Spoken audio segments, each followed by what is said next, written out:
दोस्तों, क्या एक पिता की हत्या के पीछे सिर्फ एक गुस्सा जिम्मेदार हो सकता है या फिर सालों से पल रही चुप्पी एक दिन खून में बदल जाती है। आदाब, नमस्कार। मेरा नाम है अमन और आप देख रहे हैं सच क्राइम तक। और आज की जो घटना मैं आपको सुनाने जा रहा हूं, ये उत्तर प्रदेश के मुजफ्फरनगर जनपद के भोपा थाना क्षेत्र के गांव मोरना की है, जहां 22 फरवरी 2026 की रात एक ऐसा अपराध होता है जिसने पूरे इलाके को हिलाकर रख दिया था। मोरना गांव में रहने वाले लगभग 55 साल के किसान राम प्रसाद अपने परिवार के साथ एक पक्के मकान में रहते थे और उनके पास करीब 25 से 26 बीघा जो थी ज़मीन थी कृषि की, और जिस पर वो अपने बेटों अमित और सुमित के साथ खेती किसानी का काम किया करते थे।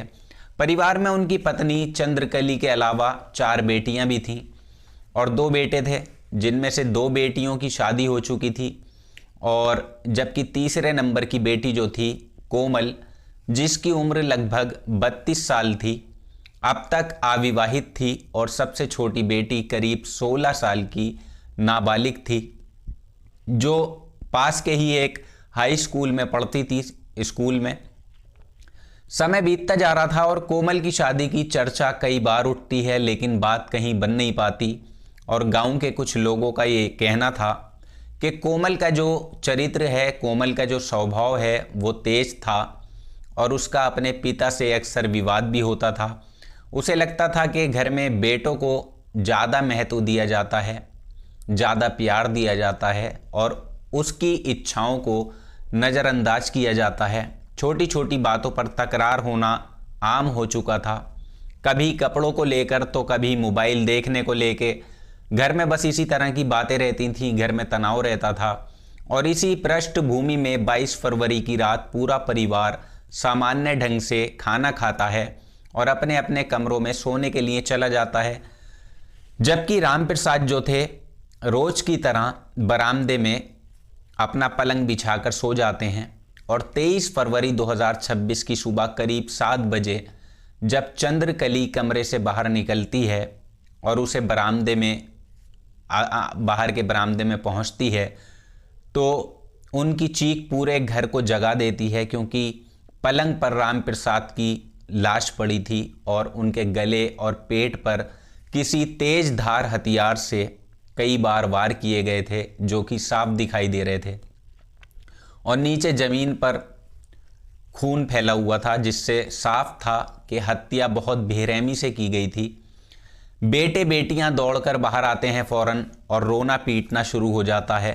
अब शोर सुनकर पास के लोग जो हैं वो इकट्ठा हो जाते हैं, पड़ोसी भागकर घर में आते हैं और सूचना तुरंत भोपा थाने को दी जाती है।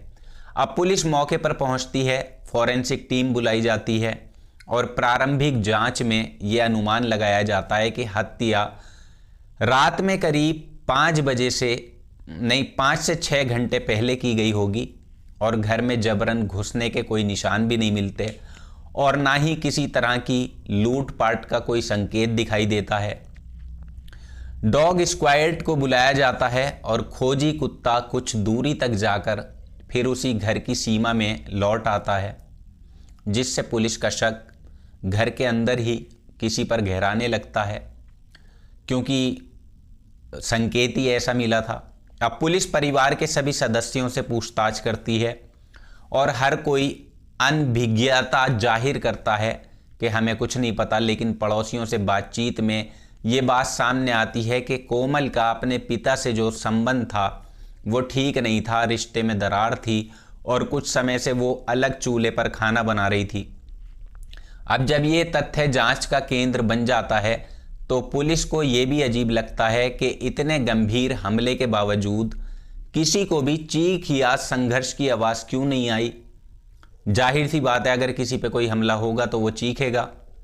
अब मामला संदिग्ध लगने पर 23 फरवरी को ही पुलिस परिवार के सभी सदस्यों को थाने ले जाकर अलग अलग तरह से पूछताछ करती है। शुरुआत में सभी एक ही बात दोहराते हैं, एक ही बात कहते रहते हैं कि उन्हें कुछ भी नहीं पता कि रात में क्या हुआ था, लेकिन जब सवालों का दबाव बढ़ता है तो बयान में तब्दीली दिखने लगती है, बदलाव दिखने लगते हैं। कोमल के जवाबों में विरोधाभास नजर आता है और छोटी बहन भी घबराई हुई दिखाई देती है। अब पुलिस को जानकारी मिलती है कि घटना से कुछ दिन पहले मोबाइल और पहनावे को लेकर घर में बहुत बड़ा विवाद हुआ था मोबाइल चलाने पर, जिसमें बड़े भाई अमित ने दोनों बहनों को डांटा था और मारपीट भी की थी। अब जांच अधिकारी इस एंगल पर गहराई से पूछताछ करते हैं और सख्ती के बाद कोमल जो थी वो टूट जाती है और वो ये स्वीकार करती है कि उसे लगता था पिता हमेशा बेटों का पक्ष लेते हैं और उसकी शादी को गंभीरता से नहीं ले रहे थे, चाहते नहीं थे और उसे अपमान और नियंत्रण से भरी जिंदगी में जीना पड़ रहा था। उसे अपनी ज़िंदगी से नफरत होने लगी थी और उसने अपनी 16 वर्षीय छोटी बहन को साथ लेकर योजना बनाई कि परिवार को गहरी नींद में सुलाकर वो अपने पिता की हत्या करेगी, अपने पिता को मारेगी। उसने किसी परिचित के माध्यम से नींद की गोलियां मंगवाईं और 22 फरवरी की रात मीठे खाने में कुछ मीठे में मिलाकर परिवार को खिला दिया जाता है, जबकि स्वयं और उसकी छोटी बहन ने वो खाना नहीं खाया। और आधी रात के बाद जब सभी गहरी नींद में चले जाते हैं, सो जाते हैं, तो दोनों बरामदे में पहुंचती हैं जहां रामप्रसाद सो रहे थे। छोटी बहन ने उनके पैरों को पकड़ा और कोमल ने तेजदार हथियार से कई बार उन पर हमला किया। हमला अचानक और तेज था जिससे उन्हें संभलने का मौका ही नहीं मिला और वारदात के बाद दोनों ने खून साफ करने की कोशिश भी की और हथियार को घर के पास भूसे के ढेर में छिपा दिया जाता है। अब सुबह जब चंद्रकली ने उस लाश को देखा तो दोनों बहनें भी रोने लगती हैं। नाटक कर रही थी वो रोने का ताकि किसी को शक ना हो, लेकिन पुलिस की जांच, डॉग स्क्वाड और लगातार पूछताछ ने सच सामने ला दिया।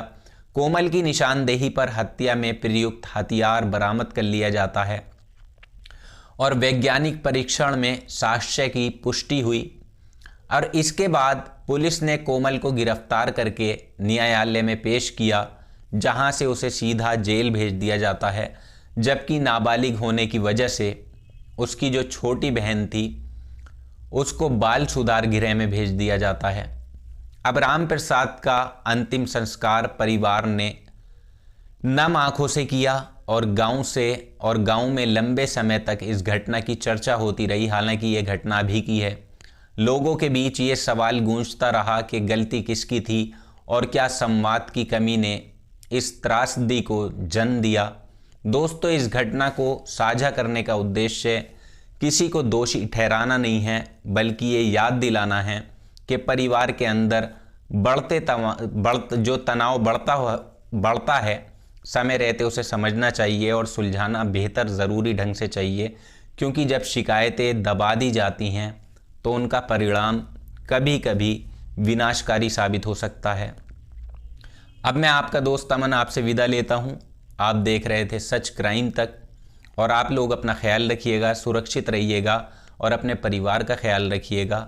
जल्दी ही मुलाकात होगी आपसे किसी नई सच्ची घटना में। जय हिंद, जय भारत।